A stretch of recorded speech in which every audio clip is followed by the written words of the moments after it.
у нас возникают проблемы с камином. Проблема не в плитке, проблема в самой конструкции. Конструкция, которая собрана под плиткой, теоретически собрана неверно, поэтому образуются такие рваные швы. После вскрытия станет понятна причина такого поведения плитки. Соответственно, будем исправлять.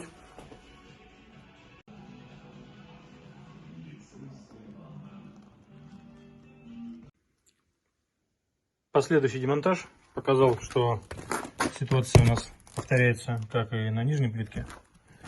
Клей не держится, плитка отходит буквально двумя пальцами, и вот эти глобальные пустоты клея говорят о многом.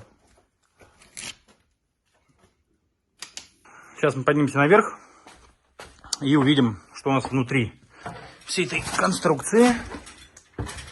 Оп.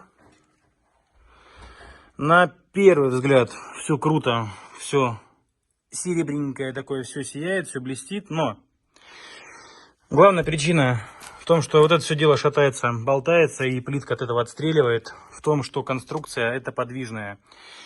Нет ни одного усиливающего элемента, никаких поперечин, распоров, упоров, укосин, которые позволят вот всю эту конструкцию зафиксировать.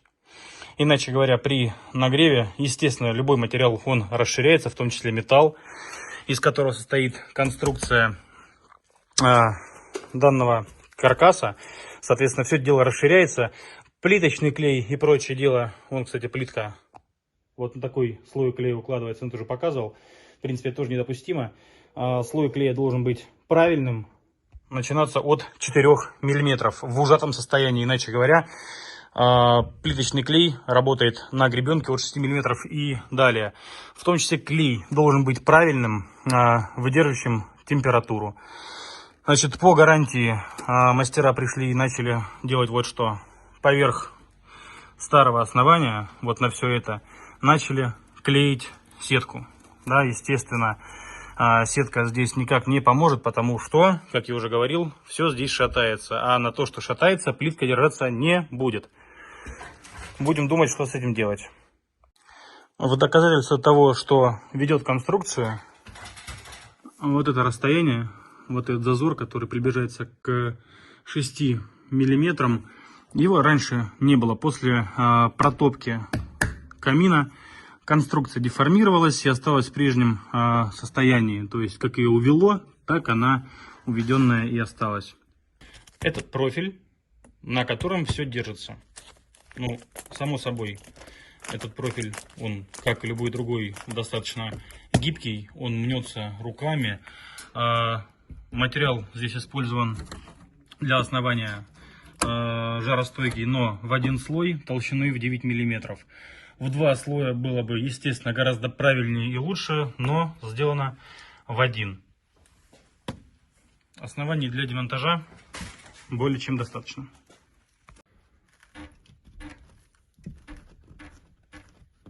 Видно? Видно. И эта конструкция, которая должна, по идее, стоять в направляющую. То есть, иначе говоря, у стены шататься вообще ничего не должно. Допускаю, что центр, либо здесь, так как там нет упоров никаких. Но, ребят, возле стены шататься ничего не должно, так как здесь стоит направляющая шина, профиль, в который вставляется вся конструкция. И это говорит о том, что тут все, табу, демонтаж. Помимо звуков, обратите внимание на то, как шевелится стена.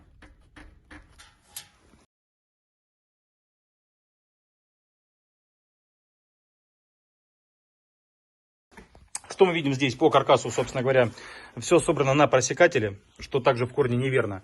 Естественно, вся конструкция жутко подвижная. Ну, собственно, это показывал я на примере того, когда здесь еще была плитка. По состоянию материалов, которые здесь находятся, здесь мы четко видим слои, накладываемые прошлыми специалистами, и материалы, которые не применяли.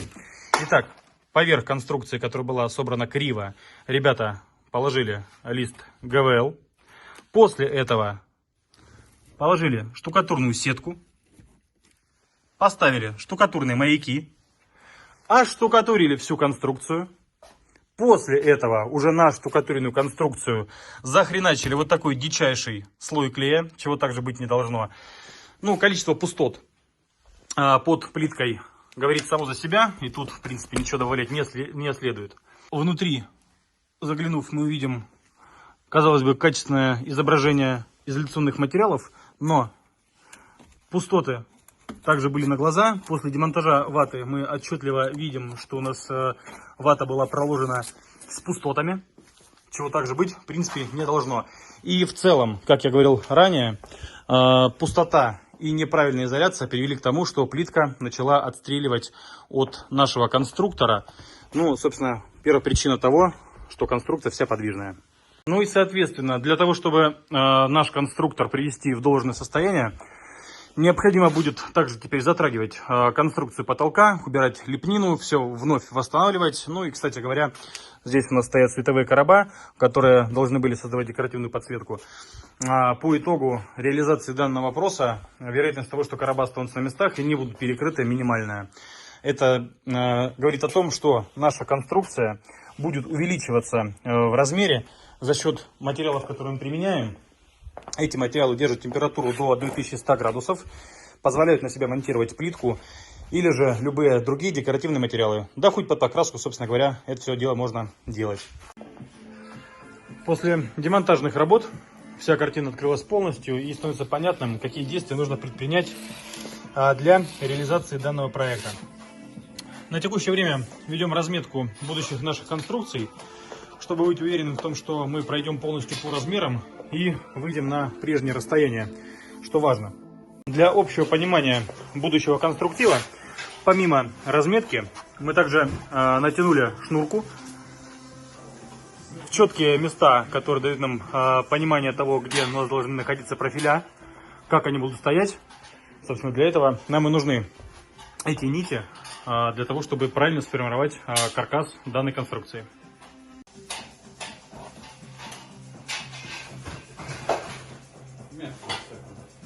Конструкция новая собрана.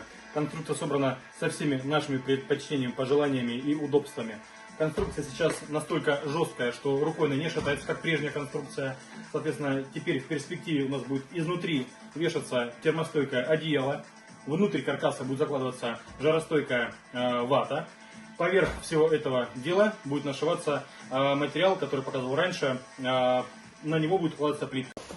В дополнение ко всему мы усилили конструкцию, так как раньше по какой-то причине конструктор весь висел в воздухе, не было вот этих опорных элементов, как с левой, так и с правой стороны. Соответственно, мы их доложили, чтобы конструкция в правильном формате опиралась на наши блоки. Соответственно, здесь у нас цельные профиля, которые надрезаны и изогнуты, чтобы добавить жесткость конструкции. Как мы видим, все внешние углы четко пересекаются по нашей шнурке, которую мы заблаговременно сюда натянули с целью позиционирования правильной конструкции на свои места. Изнутри все собрано на крабы, соответственно, внешняя часть максимально плоская, что даст нам гарантию правильности плоскости всей конструкции по последующим работам по укладке плитки. Относительно одеяла, вот оно. Позже расскажу, из чего оно состоит и о его свойствах. Значит, располагаться оно будет внутри. Вот здесь оно будет висеть за конструкцией. Пустота воздуха у нас будет здесь. Потом внутри конструкции будет находиться вот эта негорючая термоизоляционная вата. И поверх всего этого дела мы пришьем наши листы толщиной в 3 сантиметра. Соответственно, листы эти будут прикручиваться к нашему профилю. И поверх них мы будем укладывать плитку.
Так, а наш подоконник из искусственного камня будет монтироваться на прежнее место по новым условиям. Иначе говоря, как это прежде делали ребята, взяли на эпоксидную смолу, прямо к блоку приклеили тот самый подоконник. Ну, естественно, на такое количество клея, на таких узких полосочках он держаться не стал.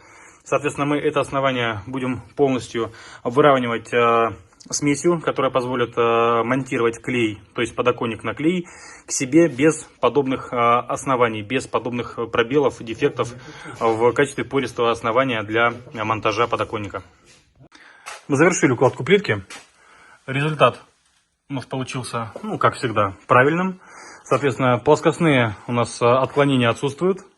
Все ровно. Зазоры прежние, которые у нас были на примыкании диодной ленты и нашей плитки, отсутствуют. Теперь все четко примыкает. Вибрации отсутствуют. Правильная технология устройства нашего камина будет позволять пользоваться им долгие годы. Значит, еще в дополнение пришлось демонтировать верхний элемент плинтуса с целью устройства плитки там внутри. После чего мы вновь его на место приклеили. Диодная лента пока висит. Мы будем фиксировать на место да прямо сейчас. Снимем решетку и получим доступ внутрь нашего камина. Внутри у нас лежит одеяло, которое будет принимать на себя первый жаркий удар. Оно будет выдерживать максимальную температуру в 1100 градусов.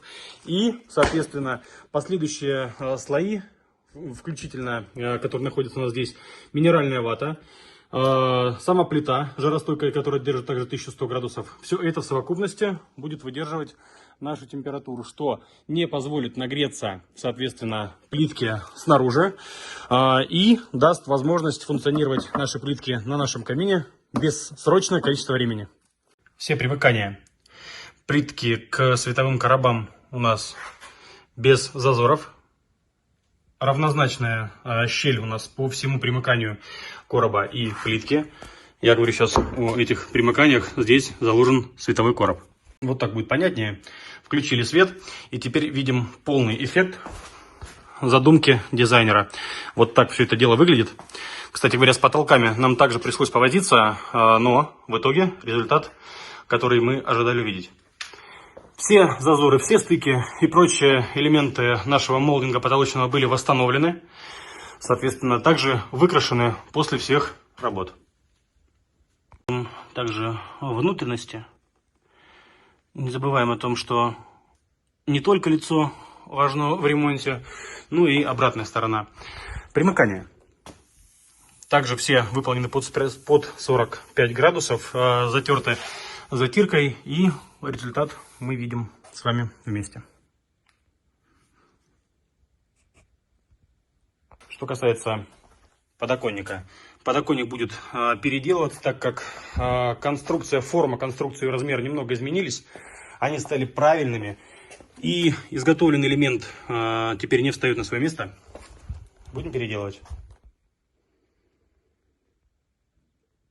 Всем удачных ремонтов. Пока.